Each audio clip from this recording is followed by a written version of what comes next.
I don't know. Oh, wait a minute, are the speakers switched on?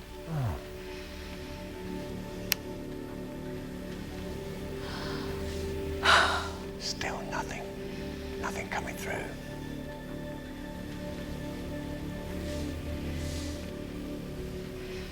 Hi, Mike. This is Eric.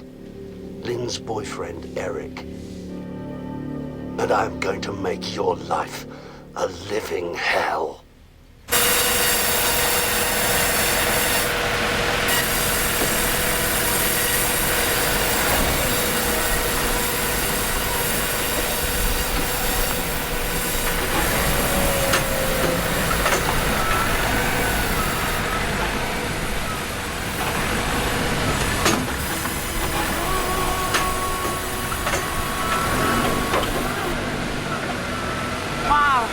Some maneuver.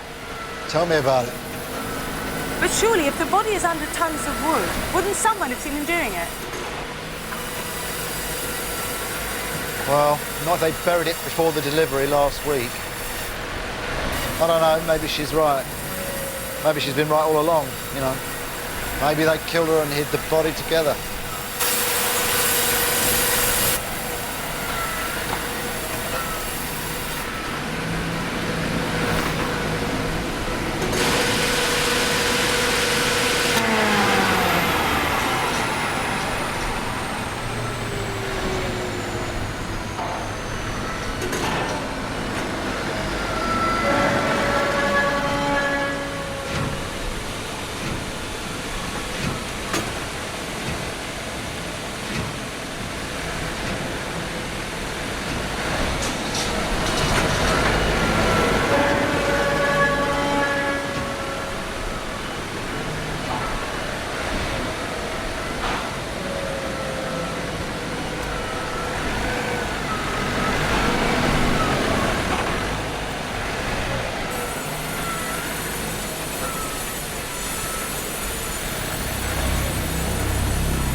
Thank you, thank you.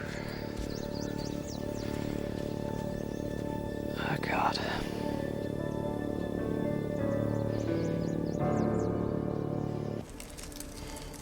You don't know nothing. I come clean because I don't want no more trouble for my brother. We found Jane Mellow's body at your brother's sawmill. Are you protecting him? No. What you got this thing about Alan is making me angry. Really angry.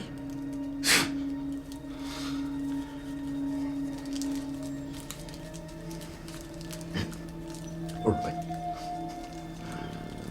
I said I buried her in the woods.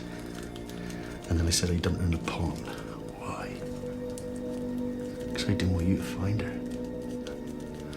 I'll give you buggers a run around. Have a bit of fun. If you hadn't nosed around a mill, you never have found her for years. In fact, if I ain't give myself up, you never got me for years neither.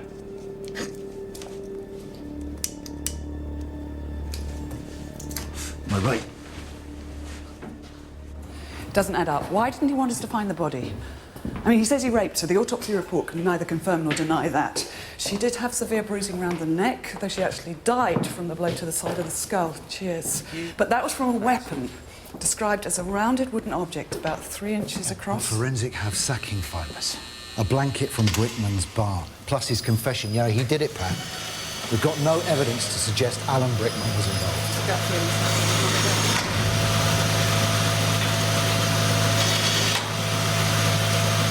We know your brother abducted Jane Miller.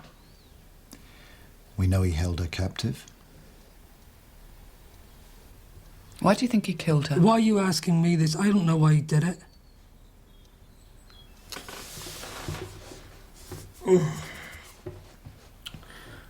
He had a lot of mental problems since he was a kid. That's why it's all such a mess, such a waste. A waste?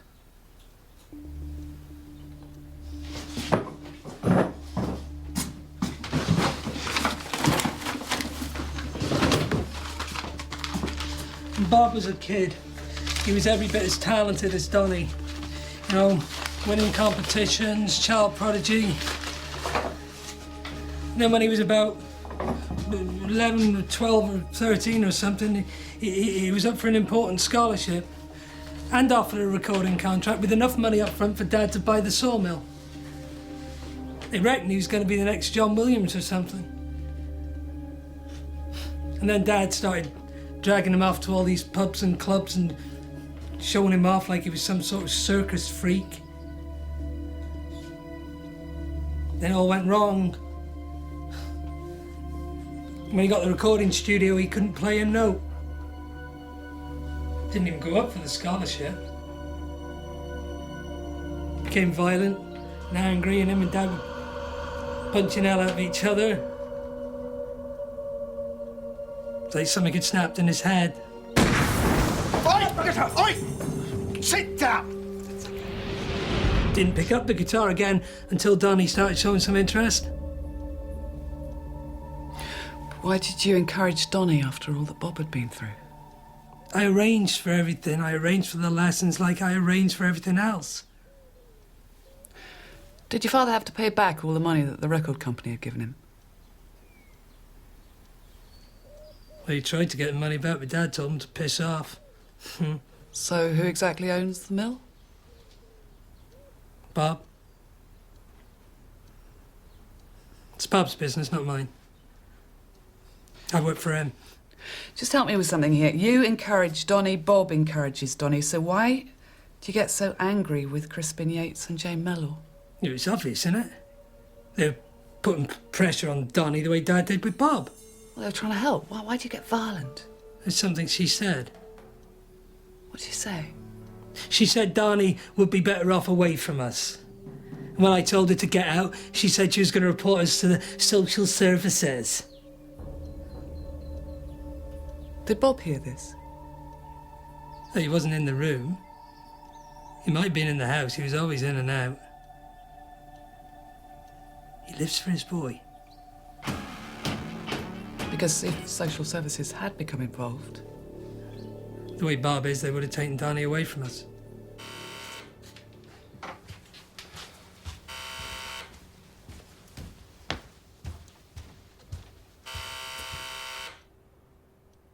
Mickey, it's me, Jimmy. Are you Mike's brother? Yeah, that's right. Listen, I'm just passing through London. I just thought I'd drop by and say hello. Is he in? Well, I've heard London's a rough place, but this is like Fort Knox. How you doing? Jimmy, you must be Pat, yeah? Hi. Listen, I'm afraid that Mike's not here. He's actually at Lynn's. At Lynn's? Well, listen, I've got my wires crossed. I thought they were divorced. Well, they are. It's just a family matter. Oh, well, divorce usually is. I mean, I don't mean to be cheeky, but don't ask me in. This is nice. This is lovely. But then Mickey always did land on his feet. I had lunch with my ma today. I'm exhausted. Did she not call you and tell you I'd be dropping by? No. But come on in. Sit down. Would you like a beer? Oh, I'd love one. Thanks very much. Don't suppose you get any bacon? I'm starving. I'd love a butty. Nice decor. Very smart. Are you in the police as well? Yeah. Actually, I was just about to cook myself some dinner. I've got a couple of steaks. Fantastic. Sounds of business. And I've got something in my bag. It's going to go down. That's right. Californian. Not that great, but it's a Zinfandel. If we uncork it now, let it breathe, it should be fantastic. Yeah, great. Where's your corkscrew? It's in here. No. Okay.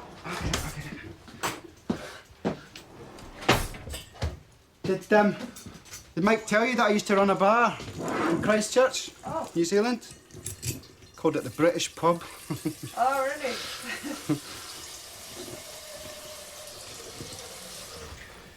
But, why don't I cook?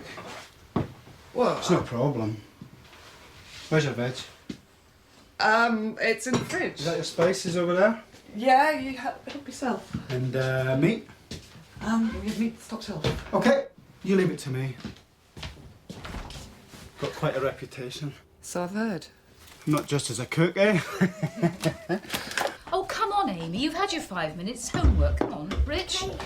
Hey, come on, big boy. I'll come up and see you before I go.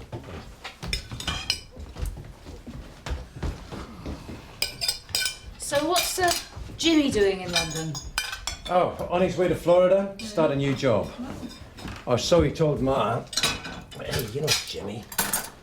Remember last time he told us he was here a job in the Glasgow docks as a president of this tobacco import company. He was nicking fags and selling them in pubs. Well, here's to your new job. To you, Mike. No, to Commander Walker. I was expecting to fly out late tonight, so I'm on my way to Florida. I've run into a bit of a hitch. Well, actually, it's more than a bit of a hitch. I can't actually contact the guy I'm supposed to be working for. But, I mean, it's all right. I mean, there's no problem. I've got my ticket and that. I'm just going to be delayed. Delayed for how long? Don't know. One night, maybe two. There's no problem. I can check into a cheap B&B. Unless, you know... Unless we happen to have a spare room. Yeah, well, I really got to watch the cash at the moment, you know. Do you? I bet you know we do. And yeah, all right, you can stay over if you want to. Oh, cheers, Pat. That's a relief. I think I'm just going to make a quick call to Mike. Right? Excellent. You do that.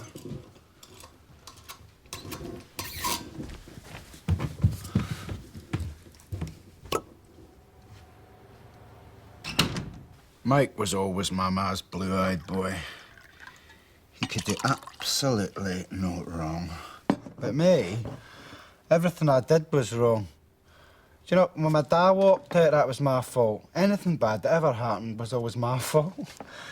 So why'd he leave? My dad? Yeah. He ran off with some waitress. A bit like Mike, really. Always with a bit of skirt in the background. Oh, great, thanks. No. I meant when we were kids. It's funny, you know, but it seems that if anything you really care about is taken away from you as a kid, it just seems bigger somehow, you know, blown up. Yeah, I met this little boy recently. He's about this big. Unbelievable on the guitar. Really, really talented, but completely messed up. His dad's going away, but not with a piece of skirt. For murder. Are you and Mike gonna have a kid? No. I had a miscarriage last year. So, are you married? What, me? Nah, I'm between wives at the moment, neither of which are mine. Are you and Mike gonna get married? Yes. Well, all I can say is that he's a very lucky man. Thank you. Cheers. Cheers. No, listen, I'll wash up, yeah? Pay for my bed. No, you did the cooking. I'll do it tomorrow. I'm going to turn in now. Do you mind if I have a shower? No, help yourself. Good night. Right. So lock up? Yeah, that'd be great, thanks. Night. Okay, night. Night.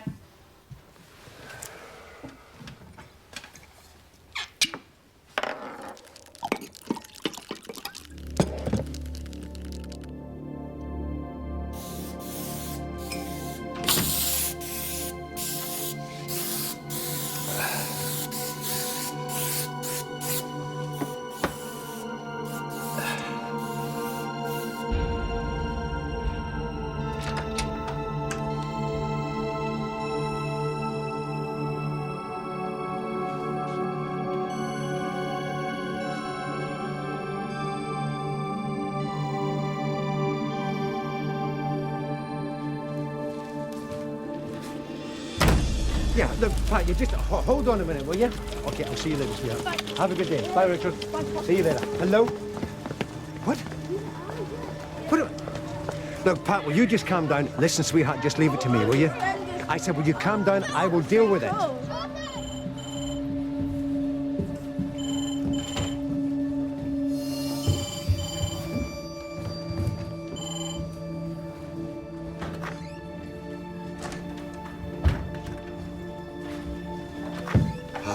We need to talk. Why? What is it? They're spewing out all over the station. Some pervert's got hold of our fax numbers. Look, can't someone else deal with this? No, they're about you. They've got your name all over them. Right.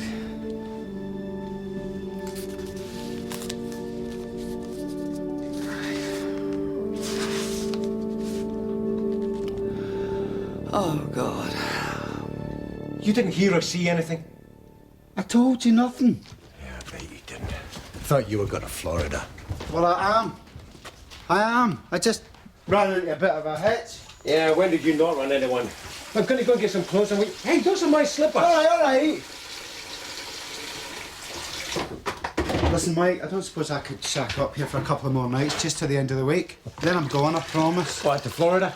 Yeah. What happened in New Zealand, Jimmy? Well, nothing happened in New Zealand, that's the point. That's why I quit. Hey, if it was so boring, why did you stay there that long? You think I'm dumb or something? Huh? What have you done this time, Jimmy?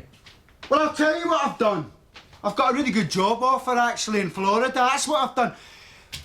Why do you always got to insinuate that everything I'm involved in's always bent? Because where you're concerned, it normally is. Hey, and don't think I'm not going to check up on you. Nothing happened in New Zealand? Bullshit. 2 days, Jimmy, then you're out of here. Well, you're not going to get it off like that, are you? Nah, I'd repaint it. That's what I'd do. God, guy's a nutcase. Beats my wife terrorising my kids and all this. But you're in the police, why can't you just pick him up? Because we don't know who he is.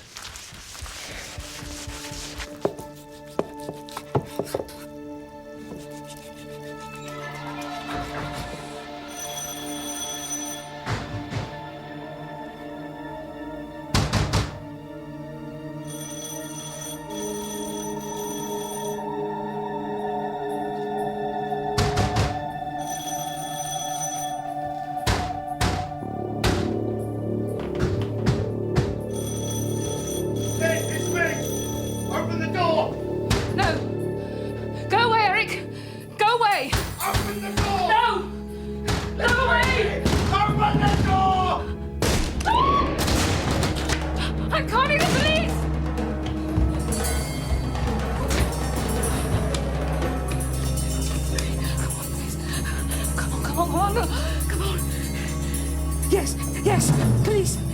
Let's get me the police. Quickly, please. Oh, come on. Yes. My name. name. This is Lynn Walker. Don't There's someone breaking into my house! Oh, please, come quickly! 46 Harcourt Green! No, Green, not Avenue. Green! Harcourt Green!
It's okay.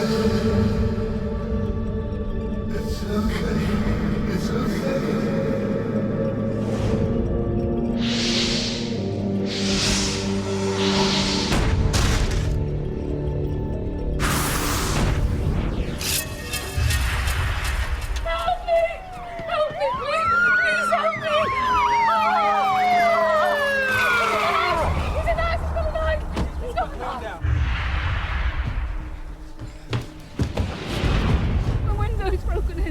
Just calm down.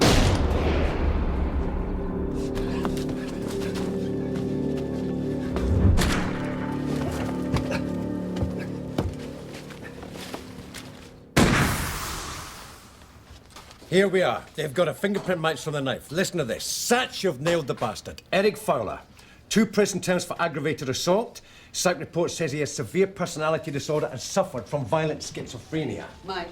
Hi, Pat. This is not your case. Yeah, last known address, Ramsfield Mental Institution, Brighton, discharged 96. Howe Mental Institution, discharged ditto. Sussex Neurological Hospital, discharged. Mike. They don't know where the hell he is now. Social services have no check on him. But listen, I've got an address for his ma. Come on. Lynn and the kids are okay. I'm going to put them into a hotel for their safety. Do you need him today?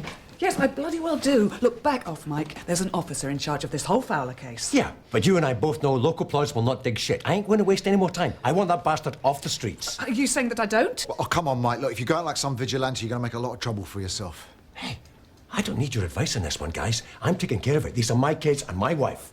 Ex-wife. Mike, you are a police officer. I am a police officer. You are going to get yourself... Back off, Pat! I mean it.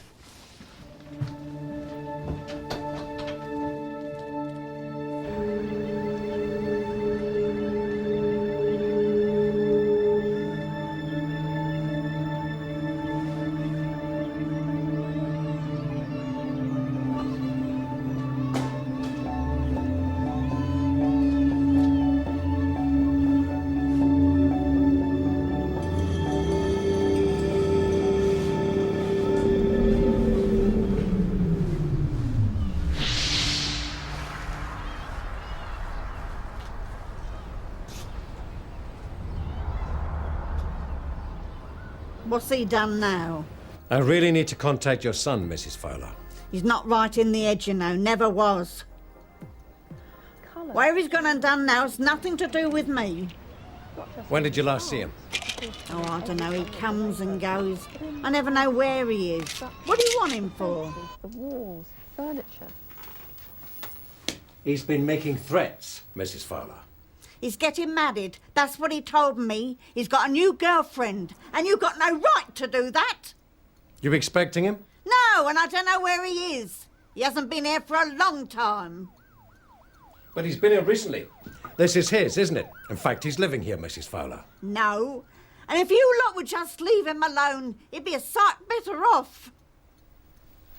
I wouldn't dare protect him, Mrs. Fowler, because I really need to trace him. It's very important. We can also use colour to play visual tricks. Reds and oranges, for example, always appear to be much closer than they are.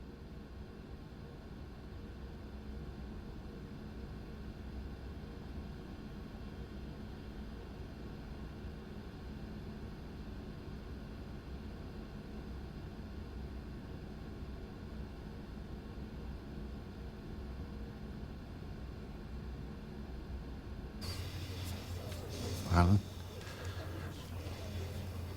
How? It was in his guitar case. In his guitar case, you bastard. The baseball bat.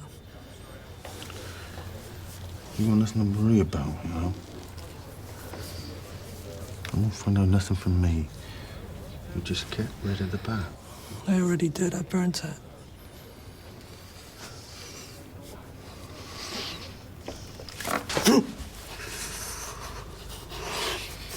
I love you, Alan. You just make sure you take care of my boy, yeah? Make sure nothing happened to my boy. Hmm?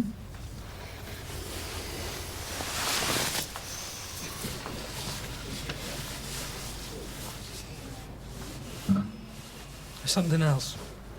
It's not permanent, it's nothing like that, but I think I should get Sharon back. No way. It's Donnie's sake. If anyone comes snooping around, we'll look like a happy family.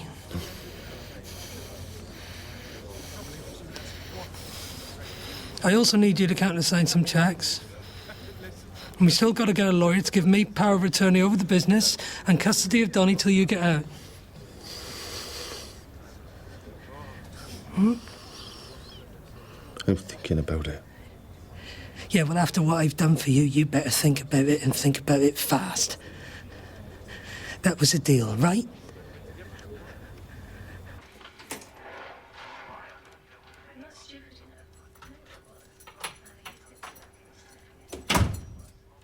Hiya, have a good day. I've had better. Do you find the phantom paint sprayer? No, but at least we know who he is. Oh, how's Lynn and the kids? Fine. I just think I'm seeing a little too much of Mike's family these days. Speaking of which, how long are you intending to stay? Come on, Pat. Don't take it out on me, it's not my fault. 2 days, maybe 3, till my ticket comes through.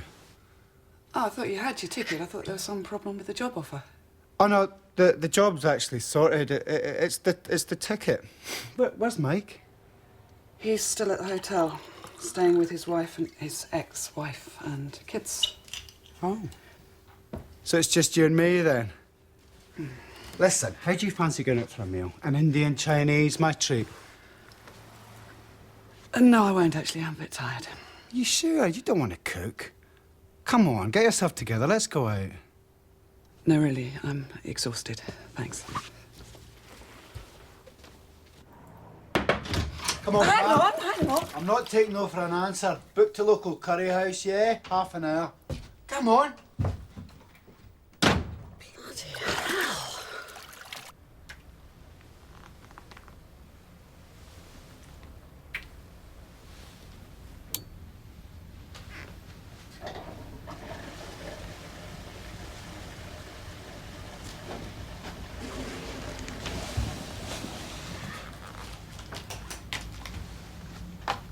Ah, so I'm in the other single, am I? No. What, you're going to share? Well, I don't mind, but the kids could have had one each. No, I'm not staying, sweetheart. But you're going to be safe here, don't worry.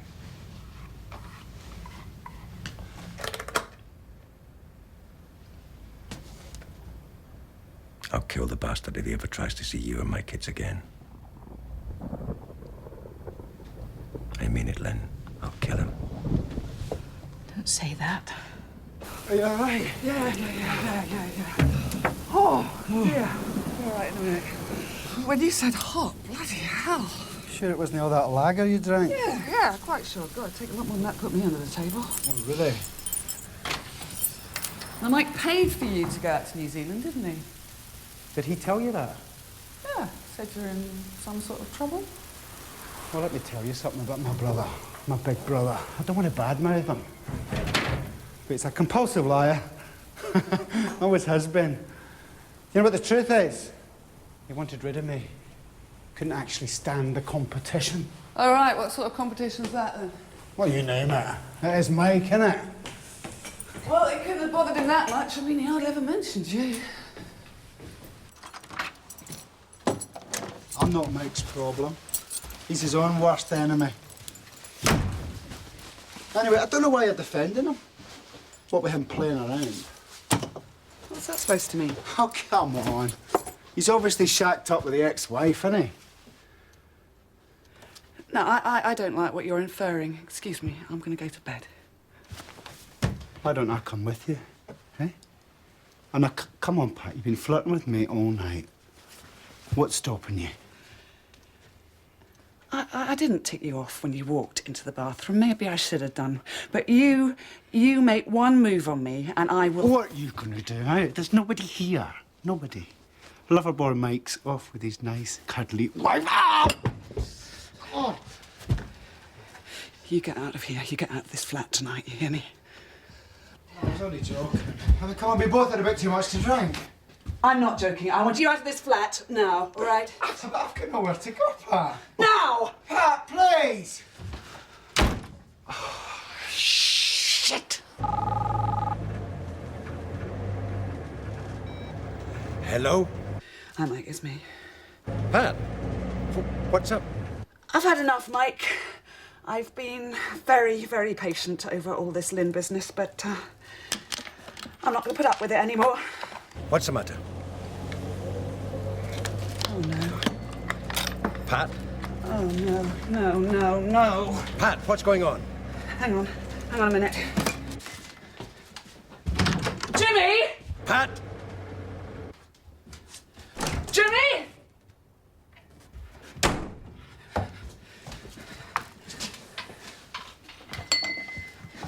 Your bloody brother! What's he done now? What's happened? Well, making a pass at me I can just about cope with, but looks like he's stolen my bloody jewellery. What? I will wring that little bastard's neck. No, I want you to come home, Mike. I am sick to death of looking after your bloody family. I need to be looked after for a bit, okay? Okay, understood. Listen, sweetheart. I'm already on my way. I'll probably be with you in a few minutes, okay?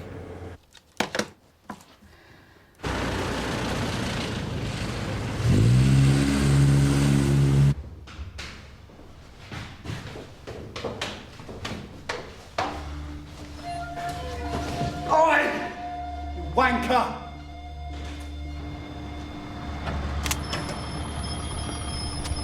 Taxi!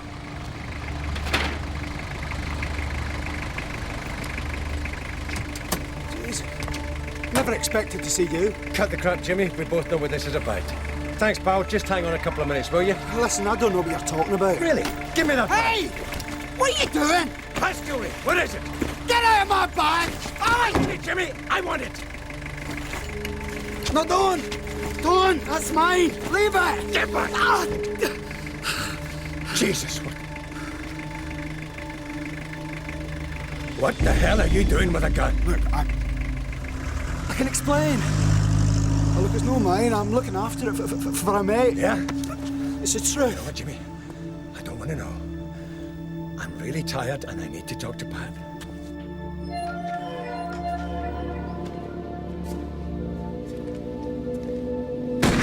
Me duck cunt! Listen, Mike. I need to hand that gun over and I'm going to get my legs broken, I'm telling you, man. Look, if it's Pat, I wouldn't touch her stuff. I wouldn't do that.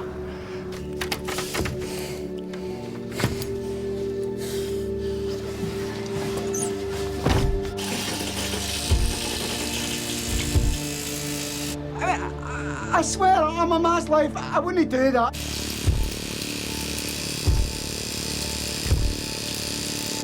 I mean, come on, for Christ's sake, we're brothers. Yeah, you're my brother, and if you want, I'd have you arrested like I should have done years ago. Go to Florida, wherever the hell you were going, Jimmy. I ain't looking after you anymore.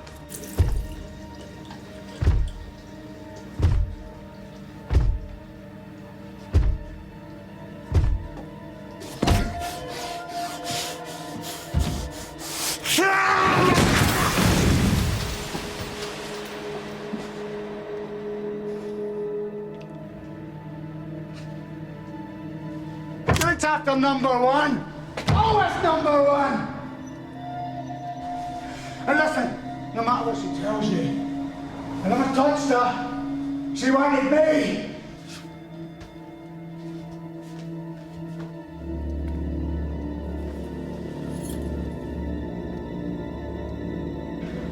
Mike! I need that gun!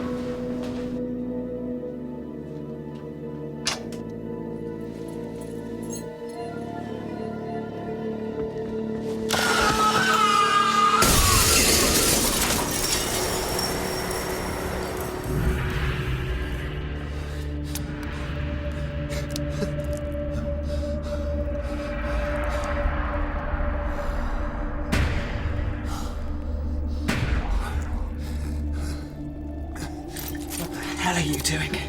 Get out of here! Jesus Christ.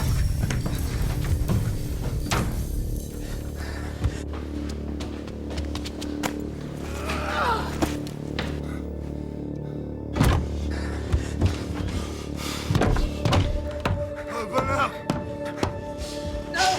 No! No! Let me in! No! No! Let me in!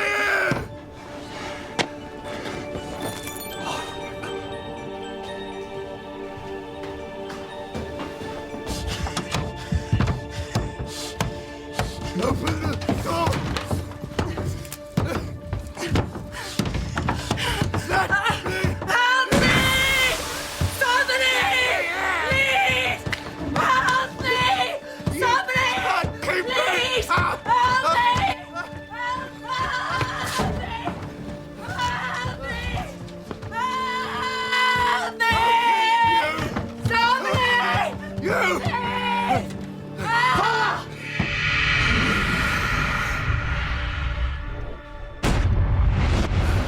Drop the body!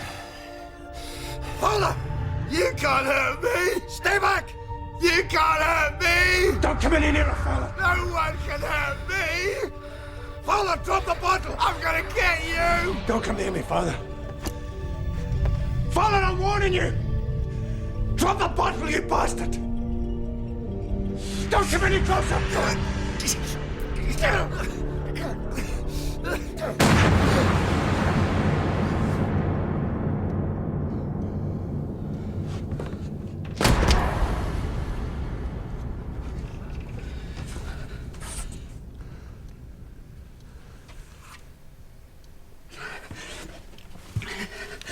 Oh, God. He's dead, Mike. He's dead.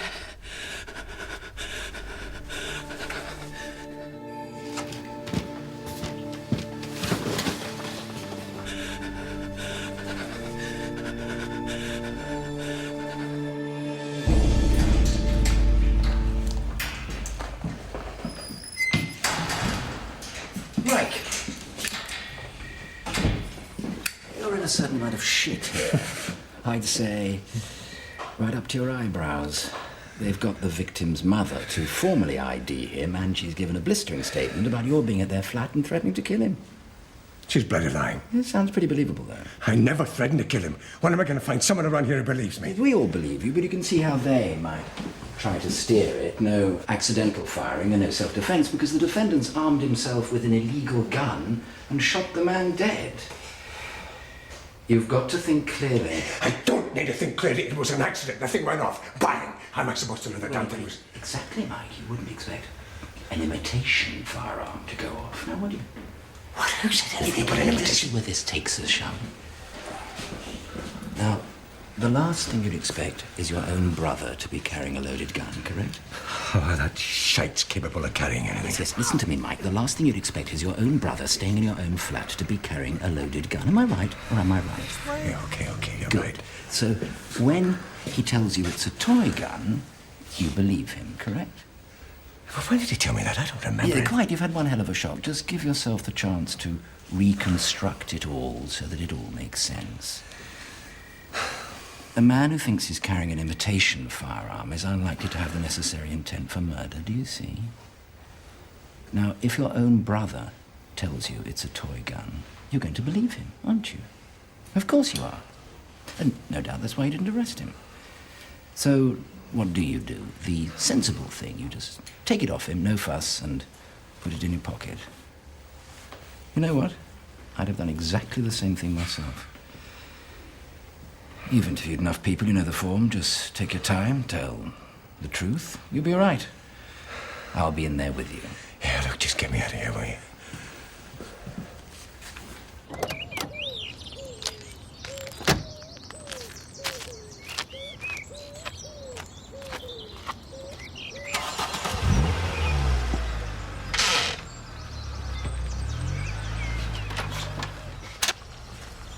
Thought you'd at least meet me at the station. This is going to cost you, Alan Brickman. Does Donnie know I'm coming? Not yet. Why haven't you told him? I've come all this way to play mummy. And to see me. Donnie! Look who's here! It's your mum! I got you a skateboard, Donnie. Do you like it? Oh, well, that went well. Put kettle on.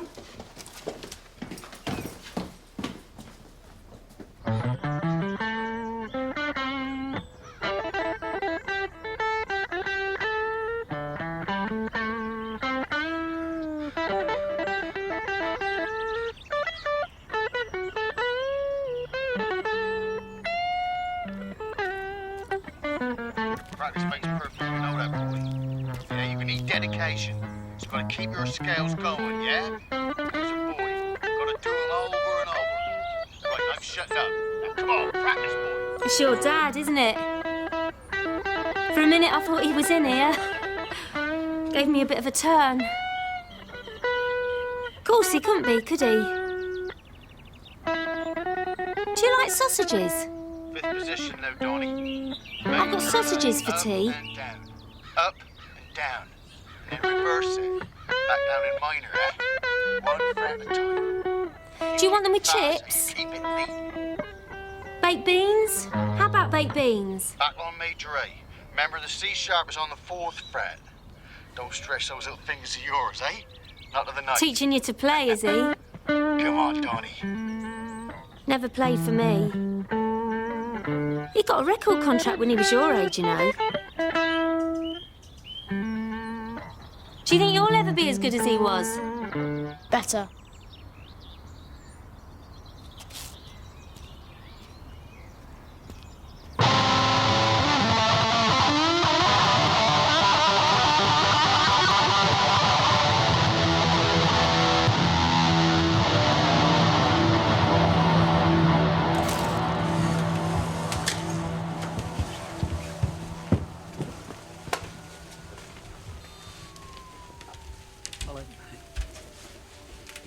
Oh.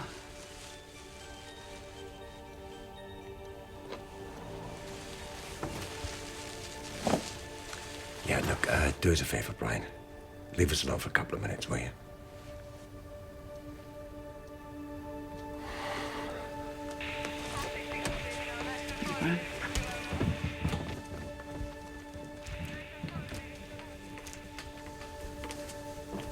You shouldn't be here.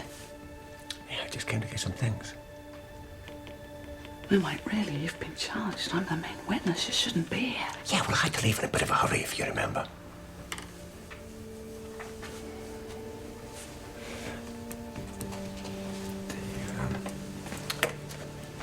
Fancy a drink? Yeah, sure.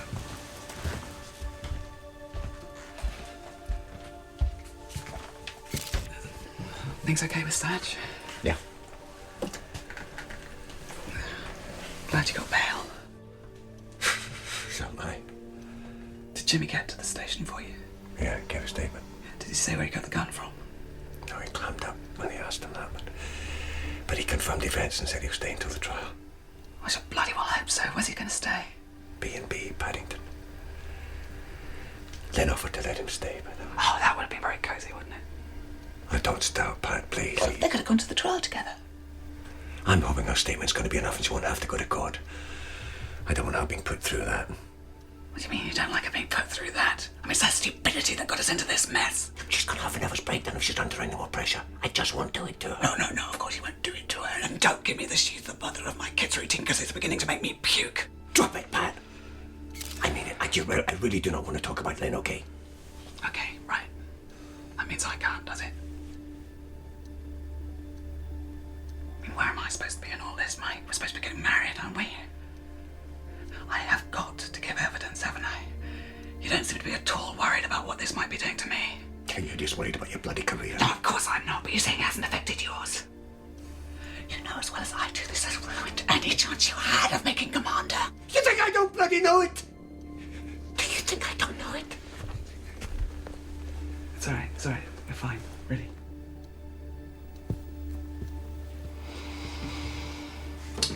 You know, Pat, I wanted to see you. I wanted you to come through that door, you know why? I just needed you to put your arms around me and make everything okay. Just to tell me that you'd be there for me.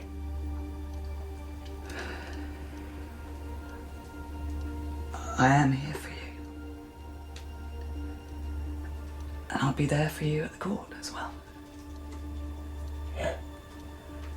And I'll be at Satch's.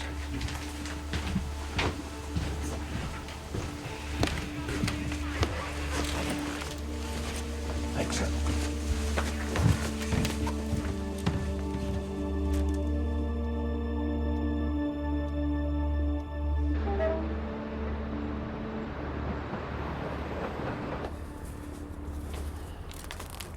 All right. I've been busy.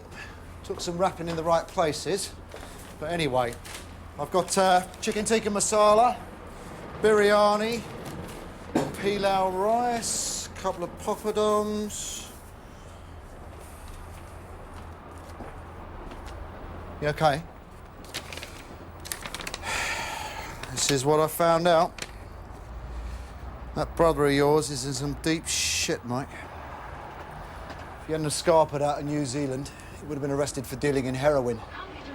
He's in serious trouble with the right bunch of hard men from Sydney. I'd say he had the gun for his own protection, you know? Jesus. You want to keep an eye on him, Mike? Not Satch, he's my brother. Yeah, well, he's getting pissed off about that cheap B&B we've got him holed up in. Plus, I'd say showing his face in court is the last thing the punk wants. He's not going to walk away. He knows I need him. Would the defendant please stand? Robert Anthony Brickman, you are charged with murder, and that on the 19th of March you did murder Jane Susan Mellor. How do you plead? Guilty or not guilty?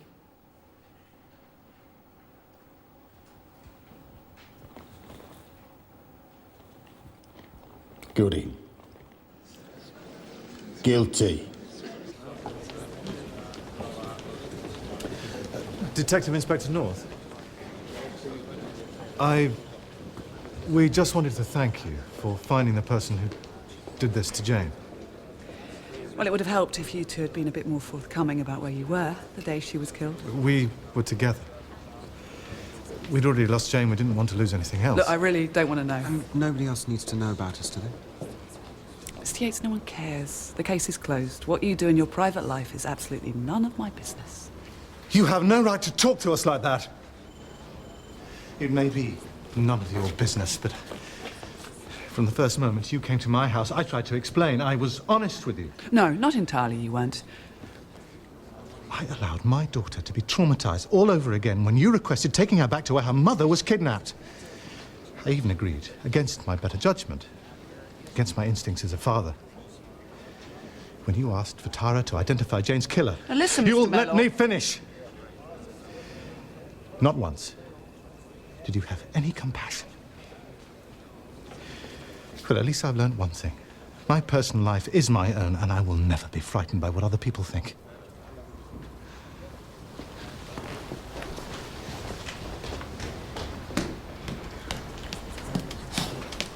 Sorry I'm late, babe. All right. Sharon Fionley, Donnie's mum. Yeah? We did try to contact you, but we were told there was no forwarding address. Is that so? Well, if you need me in the future, I'll be with Alan. And Donnie, of course. Because, you know, we felt how Donnie needed his mum after this terrible business. Yeah, I'm sure he does.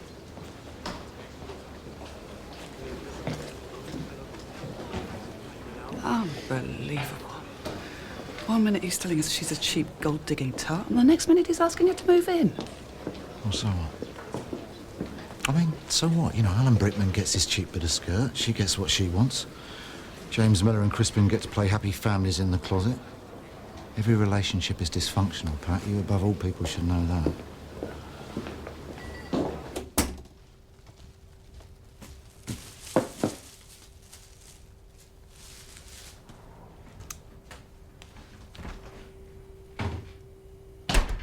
Hi. Oh, God. You scared me. Sorry, I came to get these. I didn't think I'd bump into you. Satch tells me congratulations are in order. That Brickman pleaded guilty. Yeah, you did. Hey, first murder investigation done and dusted. Well done. I'm just gonna get my shoes, yeah?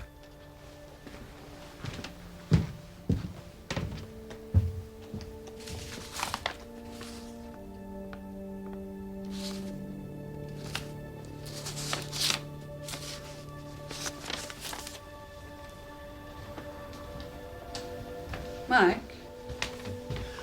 Look, don't bite my head off, but we do have a joint bank account, right? So I think I do have a right to know. To know what? Well, you've taken out £1,000 from our account. What was it for? That's my business. No, it's not. We're paying off 2 mortgages, Mike. We won't have enough money left in our account to cover both. Or was it for Lynn? No, it was for Jimmy. Jimmy, you've paid him £1,000 from our account. Mike, what are you playing at? He's my brother, Pat. He's your defence witness. I mean, what are they going to say when they find out you've been paying him money? Yeah, I've been paying his hotel, okay? Why didn't you just tell him to sell off the jewellery he stole from me? That wasn't Jimmy. That bastard fella had a key to this place. Jimmy swears he never saw your stuff. Look, if you're really worried, why don't I call the bank tomorrow and just cancel the joint account? That keep you happy? Fine.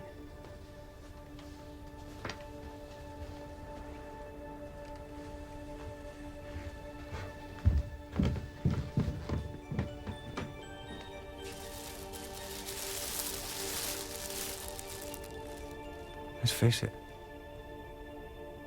There's no more joint anything anymore, is there? You said it.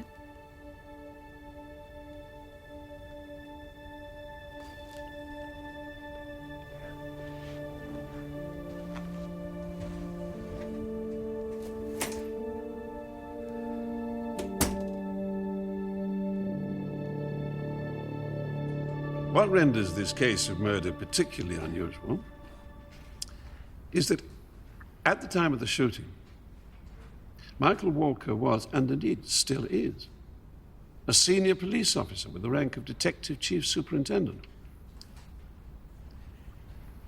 And by all accounts, a highly regarded, very experienced police officer at that. Against that background, however, you'll hear that he isn't and never has been an authorized shot.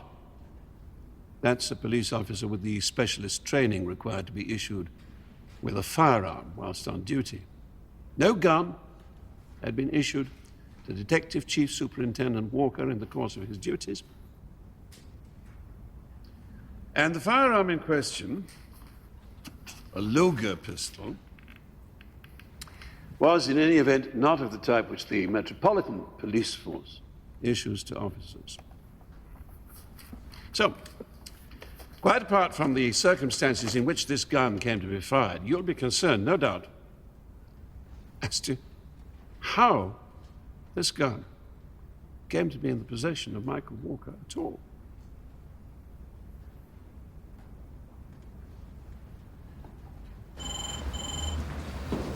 Hi, Satch.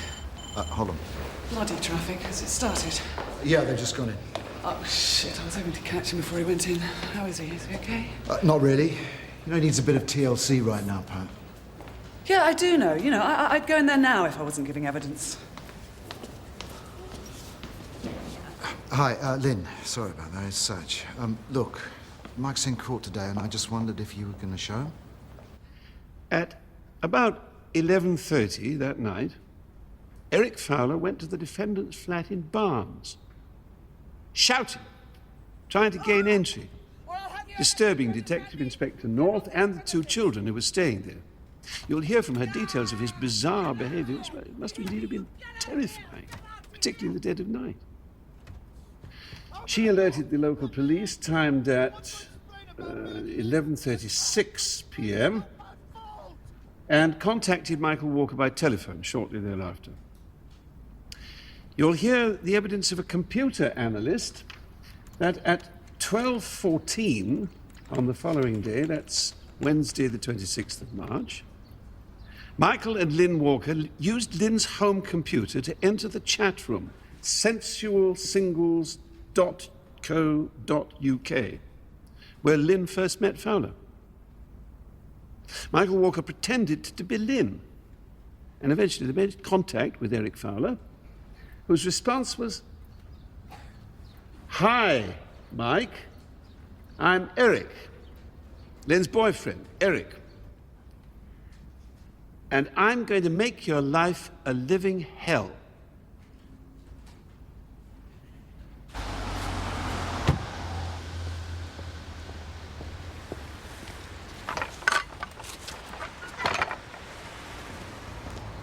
As she telephoned the police, the attack was resumed, this time at the rear of the house.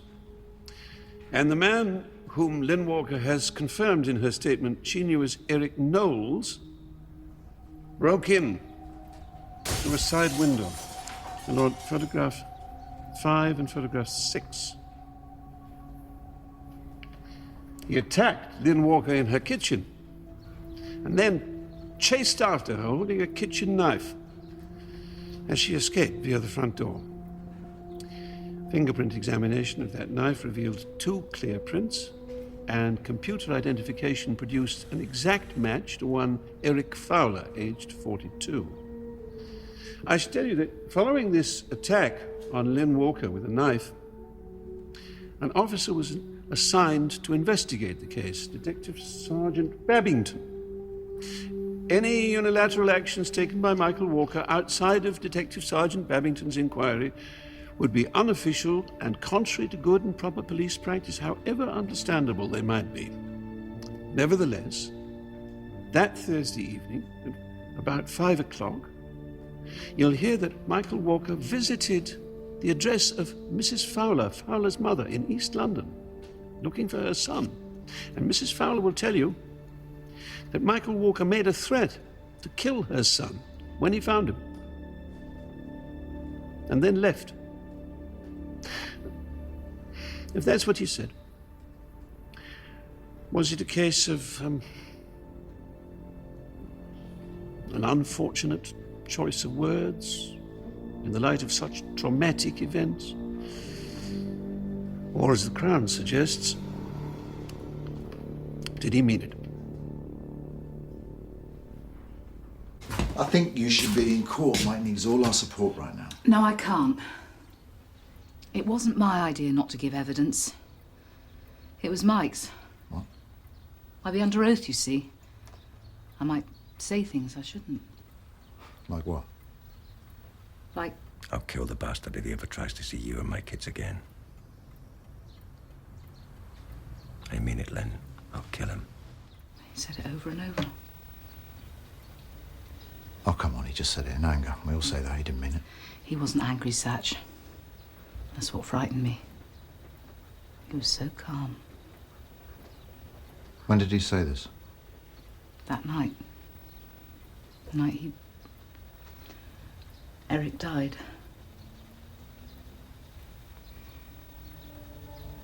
The defendant said, in interview, that when he went into his house, the gun was in his pocket. And he found himself, he says, quite unexpectedly, confronted by an extremely aggressive and violent Fowler. Fowler! Drop the bottle.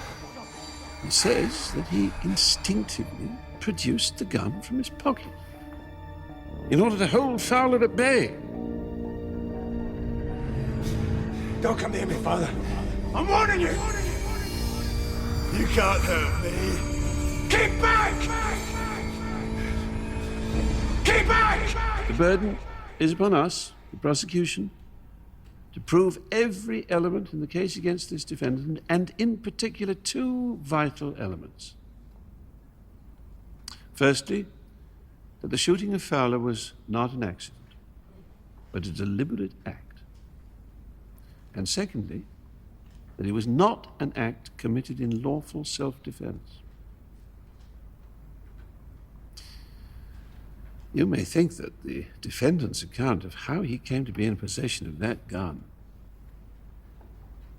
on that very evening, at that very location, from his brother, in an episode wholly unconnected with Fowler, strains your credulity beyond breaking point. You may indeed. We shall see. Hiya. Who's up now? She is. As I was leaving home that morning, I saw this obscene personal graffiti painted across the door and into the hallway. And I reported it at once to the local police, who came round and took photographs. And then Mike cleaned it off that same day. But I found it very upsetting. I think we both did. Did he appear to know who was responsible? Yeah, it was obviously Eric Fowler, his ex-wife's new boyfriend, who'd already threatened Mike. What was Michael Walker's reaction to the threat? Was he angry? Annoyed, I'd say, rather than angry. Annoyed and concerned. Concerned? Yeah. I mean, he was severely unstable and with access to two very young kids. Did the defendant ever mention Mrs. Fowler to you?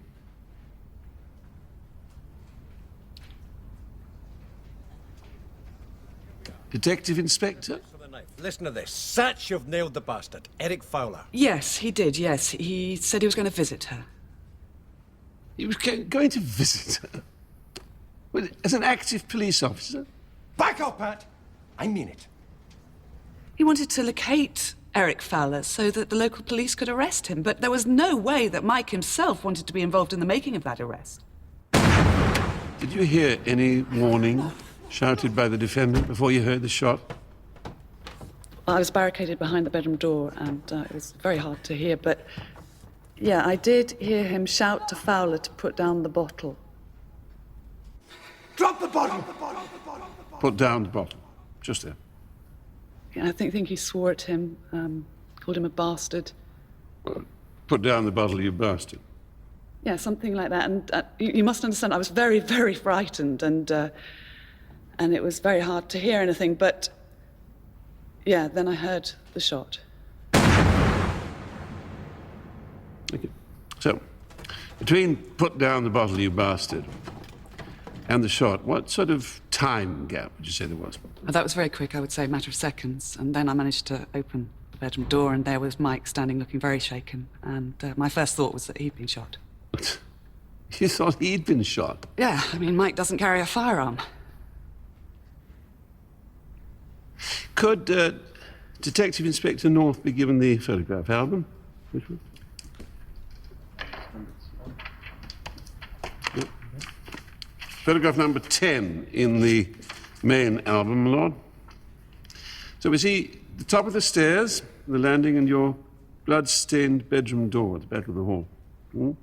Could you tell us where Michael Walker was standing? He was standing right at the bottom of the stairs, just slightly to my right. And the gun, where exactly was that when you saw it?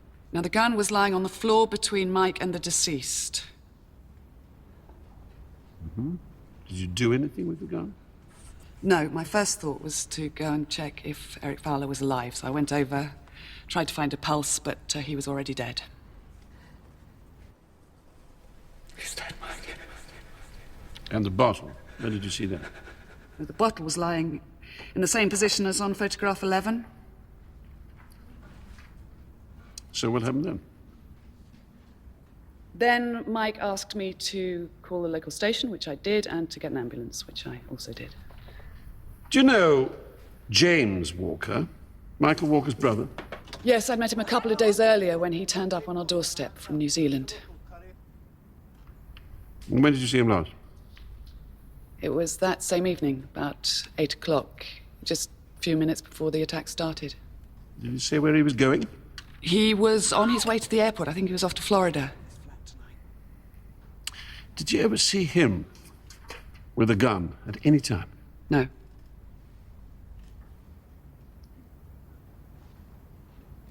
Thank you.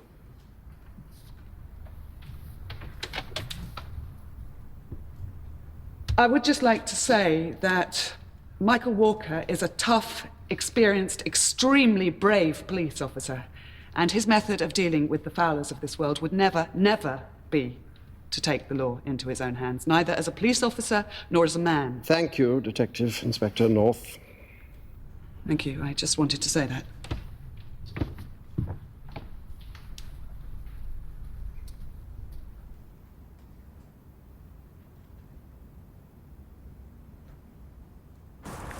Sash?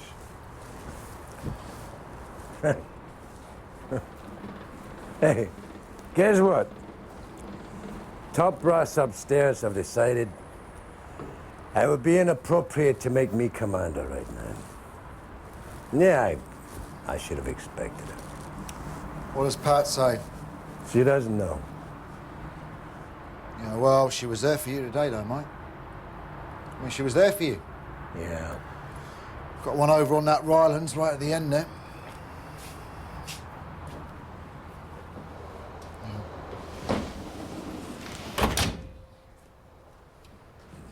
I went to see Lynn today. I still think you should have had her in court, mate. Right. She's been through enough. No other reason? My what? Like you didn't threaten to kill that bastard, did you? Hey, Sarge. Sarge, I threatened to kill you 2 or 3 times you're still around. Yeah.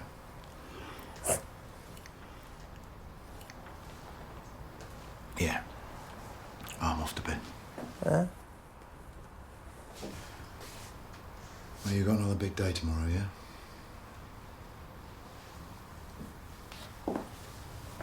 Yeah. From the very extensive damage caused by the passage of the bullet through the chest, I would estimate the death occurred within a very short period of time, possibly within a minute. What can you tell us about the trajectory of the bullet? If you'll allow me to demonstrate. With my lord's permission? Ah, the oft-murdered Heidi.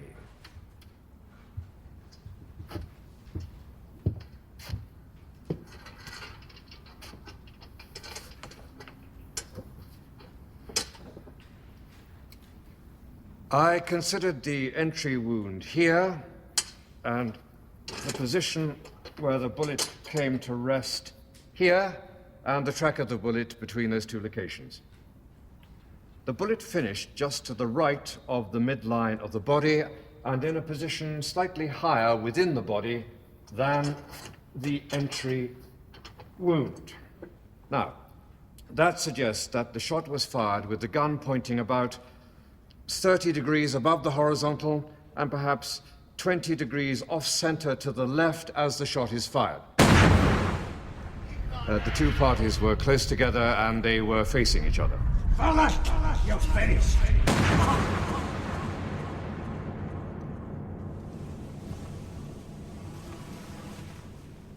Dr. Foster, I want to put a scenario to you.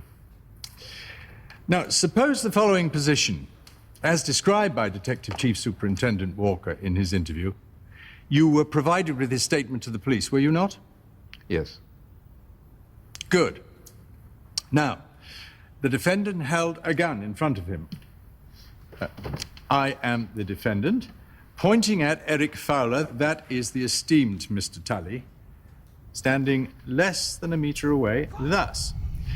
Now, Eric Fowler throws himself forward toward and against the defendant and against the gun, knocking it slightly sideways and to the left and causing the gun to go off.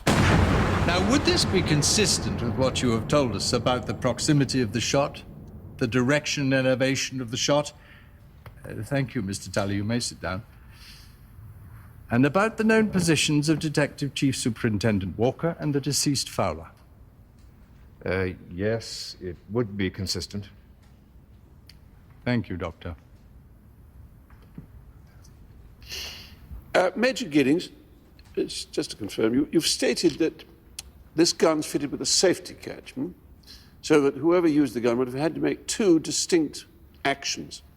Firstly, to pivot the catch from safety, and secondly, to press the trigger to the required minimum pressure. Is that correct? That is correct. Thank you, Major Giddings. You said it would require medium trigger pressure to activate the firing mechanism. Might a single jerk on the trigger, such as could occur accidentally if someone launched themselves at the person holding the gun and knocked against him, be sufficient? As long as 4.8 pounds of pressure was achieved on the trigger, the firing mechanism would detonate. So with a single jerking action such as could occur accidentally, the gun might fire? Yes, that is correct. Yes. Thank you, Major Giddings. Jimmy, the taxi's on its way. Now, I said you have to be there by 10. No, 10. All right, I'll see you there. Yeah, look, I'll give you money for the cab. Just be there, all right? Right, you said we've got to be there in 20 minutes. Yeah, I know. Oh, you wearing brown shoes? No one's going to be looking at my feet, Satch. Hey, how did Jimmy sound? Fine, yeah, he sounded in good shape. Yeah, I hope the good he is, we're dependent on him. Right, you ready? Come on. You sure these brown shoes don't go? Yeah, well, like you said, no one's going to be looking at your feet.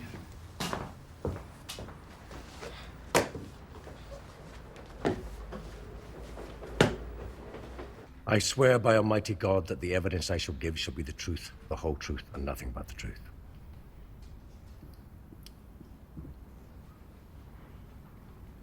Yeah, I ordered a taxi to collect a Mr. James Walker from... No. I'm calling to see if a pickup was made, yeah? Gervais Hotel, Paddington. Yeah. Here, have they called the next witness yet? No, because he's on his way, yeah?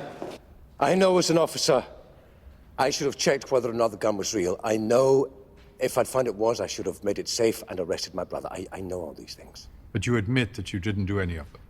No, I didn't. But I also know another thing. If I didn't have the gun that evening, both myself and Detective Inspector North would be dead. Thank you, Detective Chief Superintendent Walker. Mr. Walker, just let me see if I have this right. You came upon this gun from your long-lost brother literally a matter of minutes before seeing a man who posed a grave threat to your family and home. You then produced this gun thinking it was a harmless replica and were surprised when it went off. Have I understood your evidence correctly? Yes, that's exactly what happened.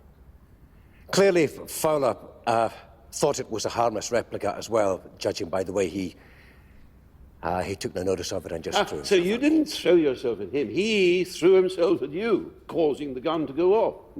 Precisely. The gun was jolted out of my hand. I mean, I wasn't holding the gun particularly tightly. Well, to be honest, I was half thinking of hitting him with it. If I had to, it was quite heavy. You didn't think to check that it was an imitation and not the real gun? It was dark. I was extremely worried about my kids with this idiot running round. I happened to find the gun in my brother's hold, though. He laughed it off as a toy. I said something really silly like, well, it's a toy you're not going to play with anymore. And that was that. I put it in my pocket and I went up the stairs. Would you have a look at this oilcloth, please?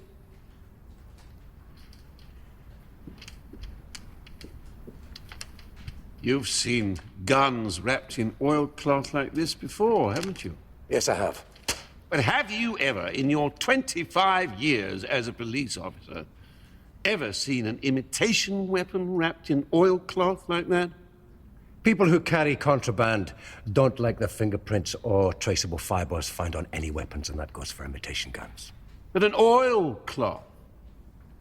Imitation guns have no moving parts. Why should they need to be wrapped in oilcloth? I didn't see it as an oilcloth.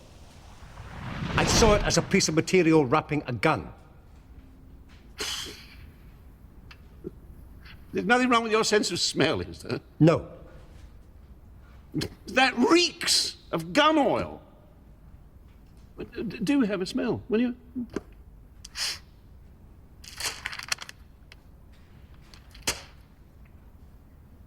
I didn't notice that at the time. So, what you're saying is that neither the smell nor the fact that it was wrapped in an oilcloth alerted you to the fact that this was a real gun. I need that gun! Listen, Mick, but you don't understand. I need that gun. Because undoubtedly your brother was carrying a real gun. If what you're saying is correct, and the truth. I don't like the tone of your questions. You're suggesting that I cobbled together this evidence lying like a cheap criminal. What kind of person do you think I am? That, Mr. Walker, is for the jury to decide. Really? Well, let me tell you what kind of person I am, Mr. Rylance. I am a police officer. I uphold the law. I do not break it or take it into my own hands. As for Eric Fowler, I feel sorry for the man. He clearly had mental problems. I take no pleasure whatsoever in his death. None at all. I just wanted him arrested and brought to justice.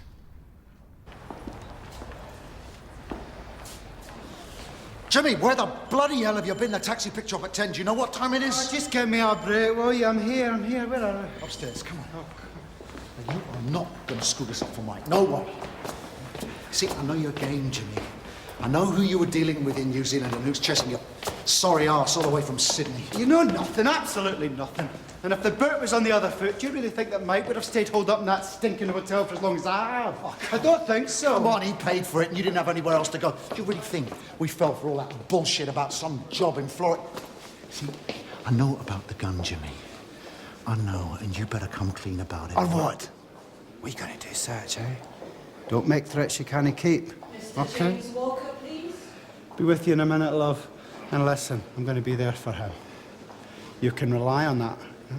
You're a good mate to him, and I appreciate that. I appreciate that. Hiya, Pat.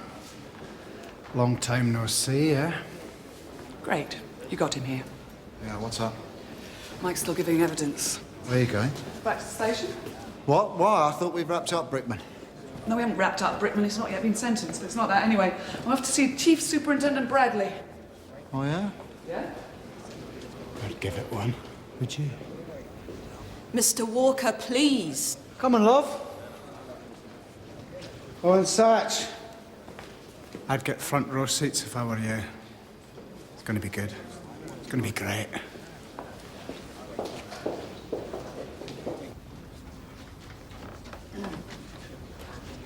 All right. Hey, how you doing, boy? Say hello to your dad. Hey, Donnie, boy! Oh! How you doing? Fine. You've been practicing your chords? Yeah. Been keeping them fingers nimble, boy? Yeah. Got that dexterity right? Yes. You're a good boy. You used to do that trick. Flicking a coin through your fingers like a magician. I tried to show him once. I wasn't much good. Here. Go there. And just push.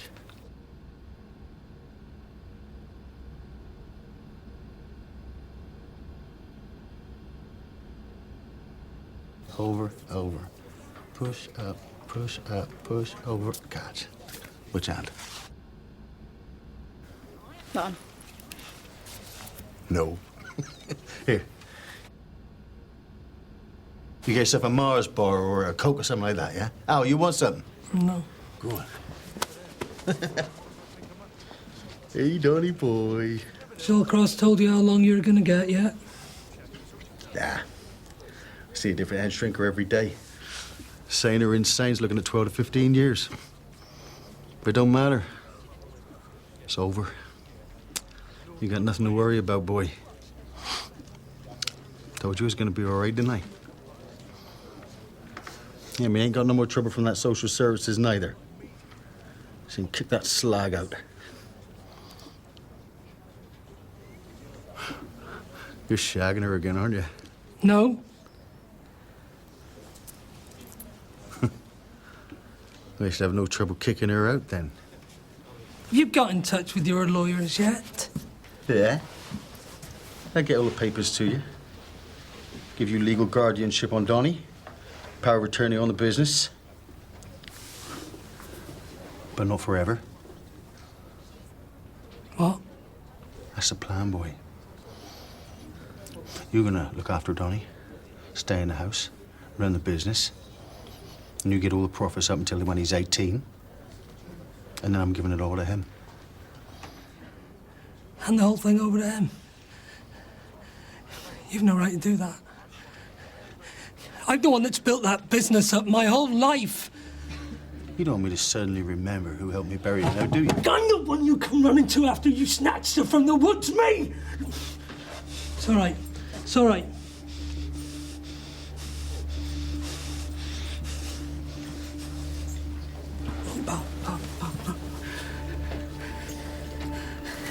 I'm the one that got rid of the baseball bat you killed her with, right? I'm the one that took it out of the guitar case and burnt it, right? Me. I never put it in the guitar case. Think about it, Alan. Police were swarming all over that place like flies. I don't understand. Donnie hid it.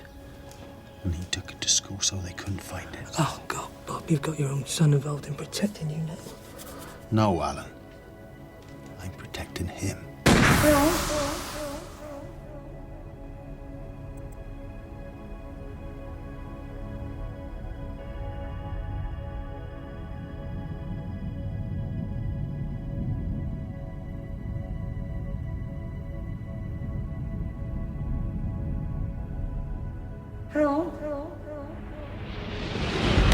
But I never killed her. He did.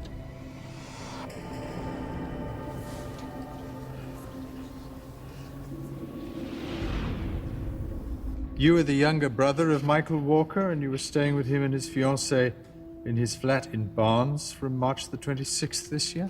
Yeah, that's right. I dropped in on him on my way to Florida from New Zealand. I hadn't seen him in years, so I thought I'd look him up. And how long did you stay there? Maybe a day. Well, that's about as long as we two can put up with each other. Do you know what I mean? Would you have a look at this, please?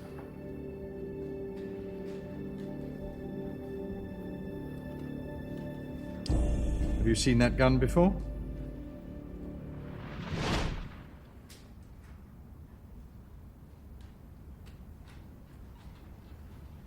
No. Don't believe I have. I'm sorry? I said I don't believe I've seen the gun before. Have a look at it again, will you? Now take your time and tell me, have you seen that gun before? No, I haven't. I need not remind you, you were on oath, Mr. Walker? Members of the jury, I think we'll have a short adjournment. Would you go to your room, please?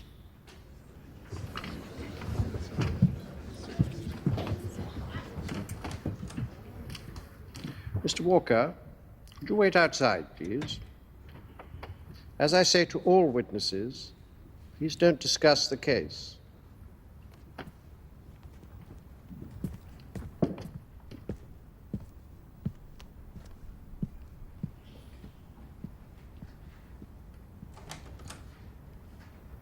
Now, Mr. Stevens, I imagine you may wish to apply to me for leave to cross-examine your witness. Do you want me to rise to allow you to take some instructions? I'd be grateful for a few minutes, my lord. We seem to have been taken a little by surprise. Let the usher know when you're ready. All rise.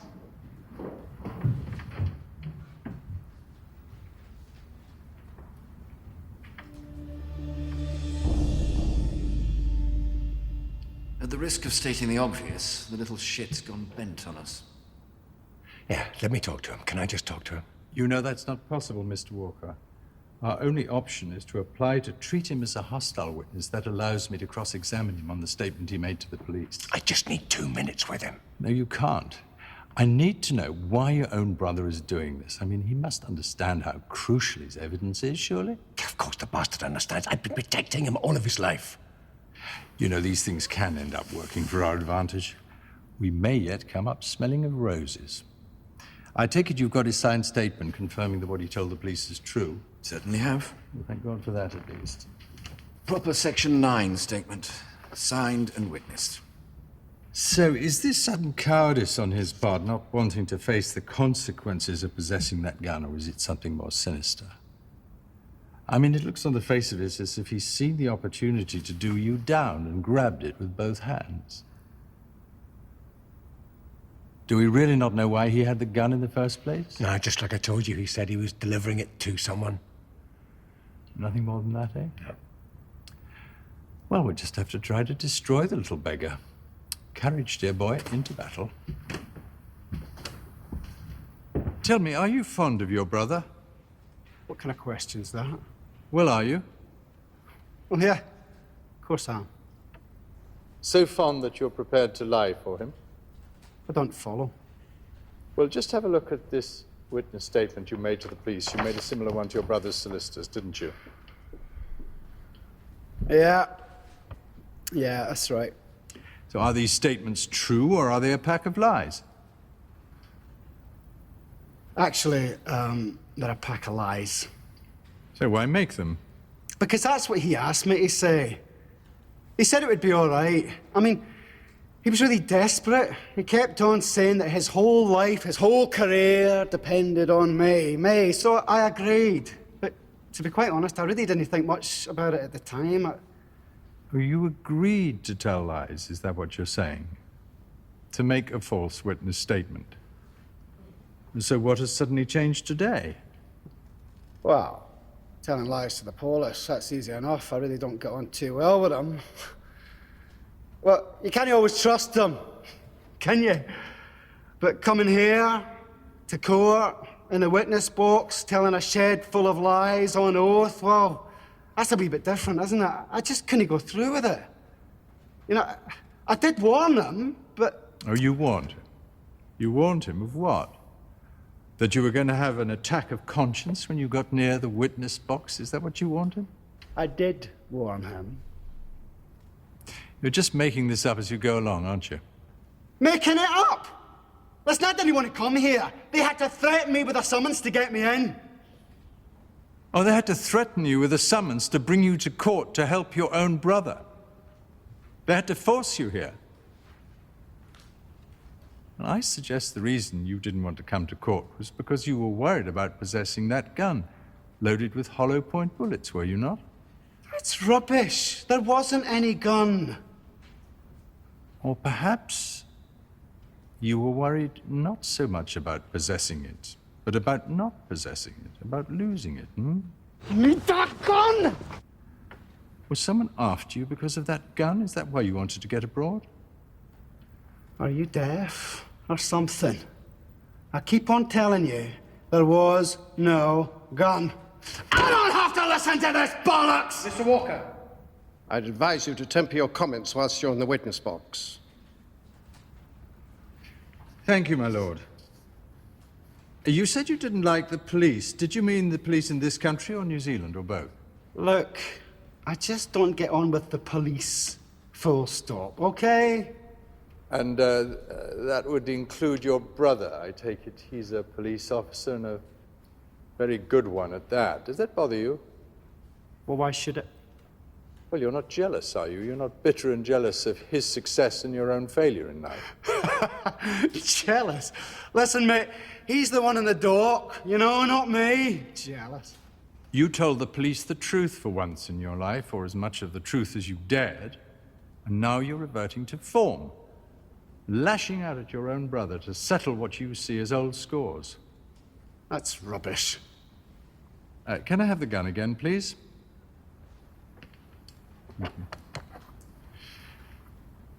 You were carrying this gun in your holdall loaded with hollow point bullets, were you not? Rubbish. You had it with you in circumstances only you know about, isn't that Look, right? it's rubbish! Your brother found it and took it from you outside his flat, just as he told the police, and just as you told the police. That's rubbish too, I expect. Yeah, it is actually. It's absolute total rubbish! You are, I suggest, an utterly despicable liar.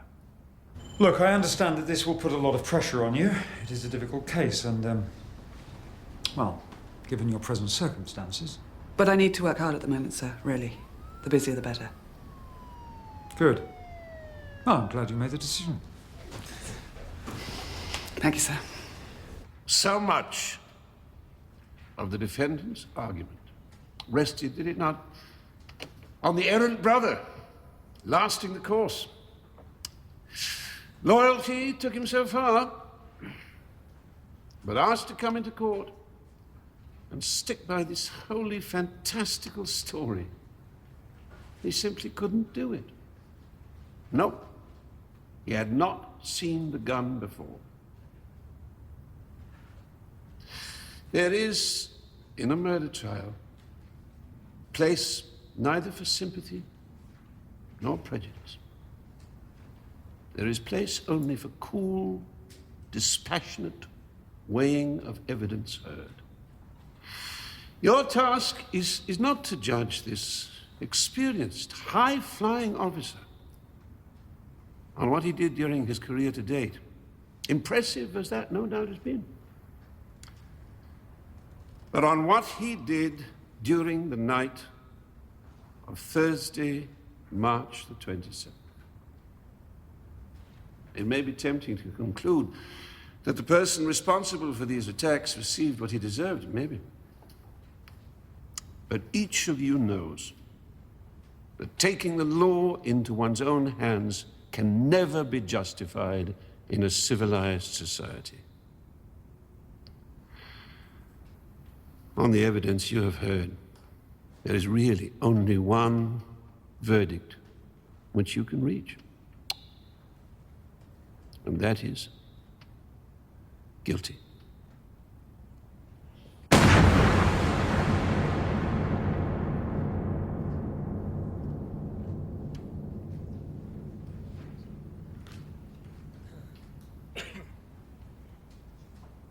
The Crown have presented you with a single snapshot of the scene which greeted the police the night this shooting took place. They have described Detective Chief Superintendent Walker standing over his dying victim. Traditional smoking gun lying on the carpet. Body slumped, covered with blood. Fatal wound to the chest.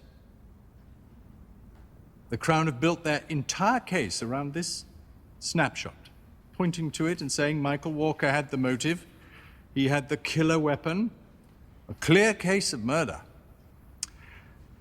But that snapshot, that two-dimensional picture, tells you nothing of what went on 2 minutes earlier.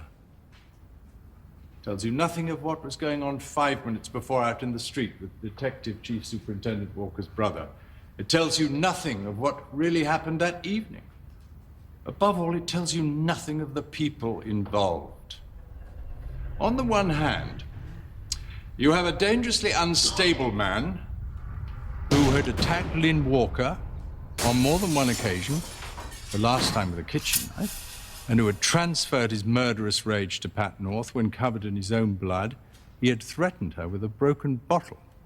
On the other hand, you have Detective Chief Superintendent Walker, a man with 25 years' service to the Metropolitan Police Force.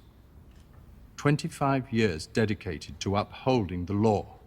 Now, instead of being distracted by this sensational snapshot, ask yourselves, would this man, the measured, dedicated man you have seen in the witness box and heard told about from so many impressive witnesses, suddenly give in to raw hatred and base revenge, emotions no one has ever known him to possess? Would this man, on the threshold of appointment to the very top echelon of the Metropolitan Police Force, about to be married, even be tempted to do what the Crown has suggested? Kill a man in cold blood. Michael Walker, the man in your charge on this indictment, is a police officer whose every instinct that night was to bring this man to justice, to subdue him, arrest him, and bring him before the court, and see him sentenced according to the law. And it is on behalf of this man that I invite you to return your verdict of not guilty.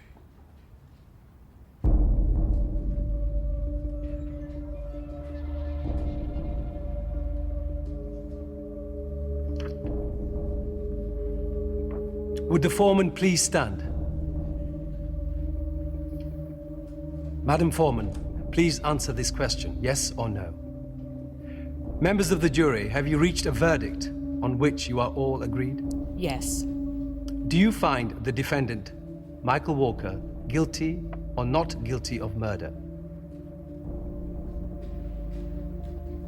Not guilty.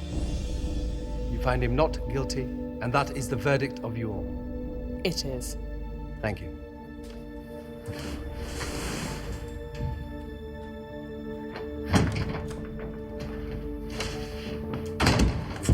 Mike, leave it alone. It's finished. It's over. Just leave it. Jimmy! Jimmy! You're my brother! Why? You're my goddamn brother. Just tell me why. Because you've always been such a smug little bastard! Eh? Think of all the bad you've done in your life. Do you remember? You always got away with it, didn't you? But not me. And in there, in court again.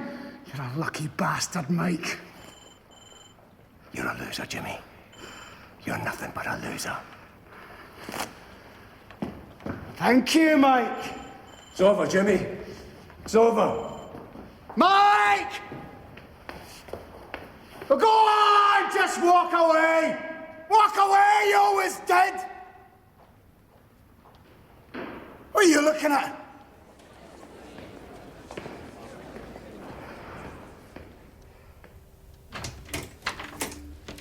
Mike? Mike? Oh, hi. Thought I'd missed you.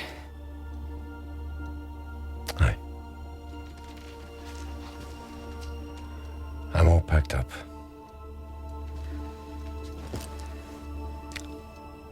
I just wanted to say, take care of yourself. If you ever need me, you know I'll do anything for you.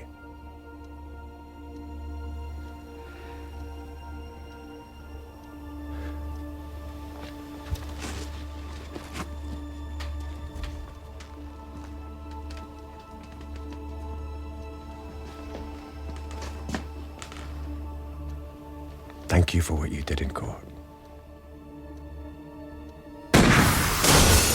Jesus. Bye, sweetheart.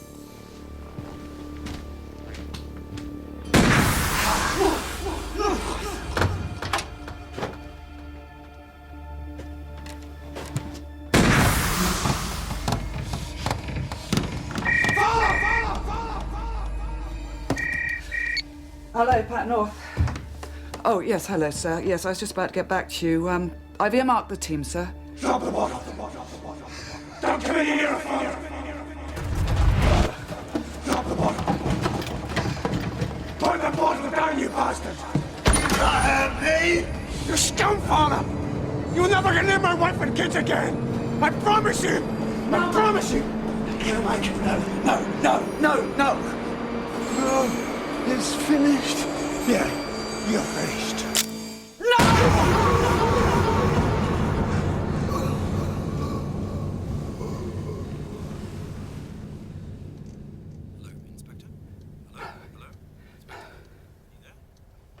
I'm sorry, sir. What?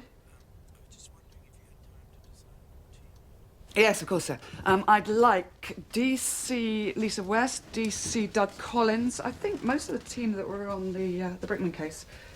Yeah. Yeah, that'd be great. No, not Dave Satchel. Who else is available? Oh, good. Now, the victim was found near Tower Bridge, yeah? Strangled? Yeah. Great. See you tomorrow. Bye.